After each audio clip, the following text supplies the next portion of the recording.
the government cooling measures in July of 2018 that slowed down the property market. Now on the night of 5th of July, more than 1,000 private property units were sold. Right, hordes of people actually flocked to the show flat as they wanted to beat the cooling measures that were going to be enforced the very next day. There were some who even quarreled or even argued with other consumers while they were in the queue. Right, now, are government cooling measures a good thing or a bad thing? Right. So today, I'm going to talk a little about the cooling measures that happened about half a year ago. Right, so this is Mark from Property Growth Strategist, and we're going to talk a little about these cooling measures, right, and how it has helped me to buy a property that has gained a potential paper profit from day one of about $50,000 to $60,000. Okay, so you know that the Singapore property market has actually been on a bull run, which saw property prices increase by almost 10% in less than a year, right? And this was after 4 whole years of decline in the property market in Singapore. Now, this was actually caused by the en bloc fever that actually happened back in 2017 into the first half of 2018, right before the July cooling measures. Now, yes, the cooling measures actually mean that now you have to pay more ABSD, 5% more, right, when you actually buy a second property onwards. And also the lowering of the loan to value ratio by 5%. Right, so these cooling measures that happened actually worked and it slowed down the property market. Right, many potential investors actually slowed down and are sitting on the fence waiting to see what happens to the property market during the last 6 months.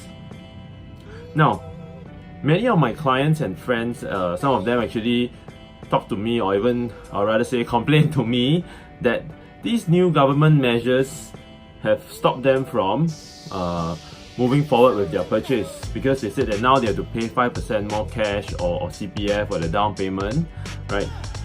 And to be honest, right, if this extra 5% of down payment actually matters that much, or rather makes a big difference to you, then chances are you probably shouldn't be considering investing in a second property right now, right? Because this means that it's a high chance that you do not have enough cash reserves for buffer, right? In the event worst things happen, like if you or your spouse actually lose your job. So my advice to this group of people is to build up more cash reserves first before proceeding. Now, on the other hand, developers who actually bought a lot of land bank, meaning they bought a lot of land during the en bloc period, right? Do you know that these developers are actually more worried than us consumers?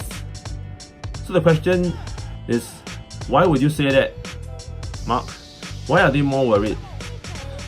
Now, if you think about it, in this 5th of July cooling measures that happened in Singapore, right, these developers are actually sellers themselves. If you imagine them as people who are trying to sell their property, right, they have few thousand units to actually let go within a period of 5 years, right, to actually claim back their ABSD. So, do you think there will be any less stress than us consumers, right?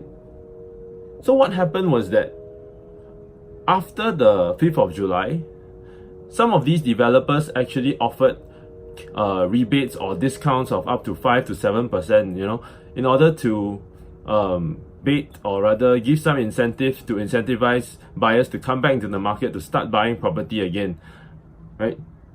So when this happened, a property that I actually purchased in District 19 that I mentioned earlier, I actually bought this at a 5 to 7% discount compared to people who bought it before the cooling measures, right? So from day one, there is actually a potential paper profit of already 5 to 7%, right?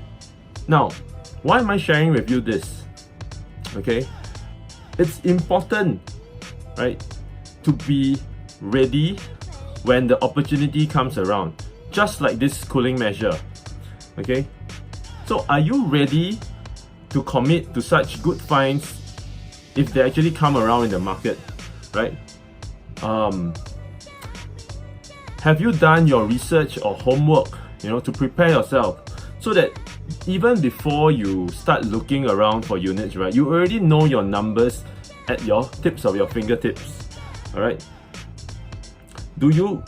Have you actually done your financial assessment, right? So what is the maximum loan that you can take? What kind of property purchase is actually comfortable for your current income or your current financial status, right? So if you need help with some of these financial assessments, right, do feel free to drop me a PM, or we can meet up for a short chat or coffee, right, and see how things work out before you actually proceed, right? So remember, always be ready, right, even before the opportunity comes, right? This will allow you to strike when such a chance is given, right? So today, if you found this video helpful or useful, do help to share this with your friends and family. Alright, so if you have any other questions, I'd love to hear from you. Just comment right down below. Alright, so again, this is Mark from Property Growth Strategist, and I'll see you soon.